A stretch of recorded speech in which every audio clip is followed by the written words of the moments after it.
Assalamualaikum warahmatullahi wabarakatuh.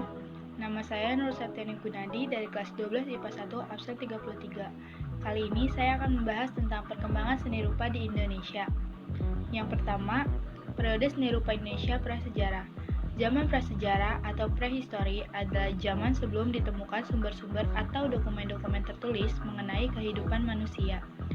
Latar belakang kebudayaannya berasal dari kebudayaan Indonesia yang disebarkan oleh bangsa Melayu tua dan Melayu muda. Agama asli pada waktu itu adalah animisme dan dinamisme, yang melahirkan bentuk kesenian sebagai media upacara bersifat simbolisme. Zaman prasejarah Indonesia terbagi atas dua zaman, yaitu zaman batu dan zaman logam. Pertama, ada seni rupa zaman batu. Zaman batu terbagi lagi menjadi tiga, zaman batu tua Paleolitikum, zaman batu menengah Mesolitikum, dan zaman batu muda Neolitikum. Kemudian berkembang kesenian dari batu di zaman logam, disebut zaman Megalitikum atau batu besar. Yang kedua, seni rupa zaman logam. Zaman logam di Indonesia dikenal sebagai zaman perunggu. Karya seni pada zaman ini dibuat dengan teknik mengecor atau mencetak, yang dikenal dengan dua teknik pencetak, yaitu satu bivalve, ialah teknik mengecor yang bisa dilakukan berulang-ulang. Yang kedua, acir perdu, ialah teknik mengecor yang hanya bisa satu kali pakai atau tidak bisa diulang-ulang. Yang kedua, periode seni rupa Indonesia Hindu-Buddha. Kebudayaan Hindu-Buddha berasal dari India yang menyebar di Indonesia sekitar abad pertama Masehi melalui kegiatan perdagangan, agama, dan politik. Pusat perkembangannya di Jawa, Bali, dan Sumatera yang kemudian bercampur akulturasi dengan kebudayaan asli Indonesia, kebudayaan istana dan feodal.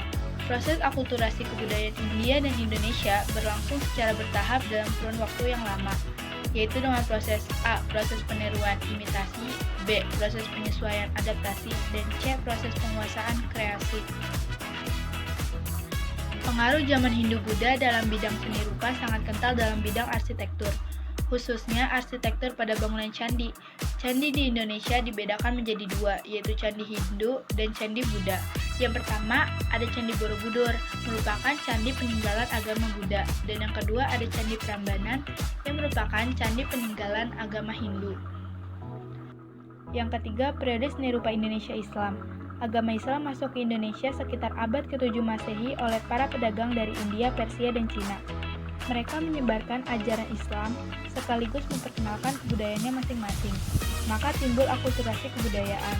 Seni rupa Islam juga dikembangkan oleh para empu di istana-istana sebagai media pengabdian kepada para penguasa, raja atau sultan. Kemudian dalam kaitannya dengan penyebaran agama Islam, para wali pun berperan dalam mengembangkan seni di masyarakat pedesaan. Dan yang terakhir, periode seni rupa Indonesia modern. Istilah modern dalam seni rupa Indonesia yaitu bentuk dan perwujudan seni yang terjadi akibat dari pengaruh kaidah seni barat atau Eropa. Dalam perkembangannya, sejalan dengan perjuangan bangsa Indonesia untuk melepaskan diri dari penjajahan.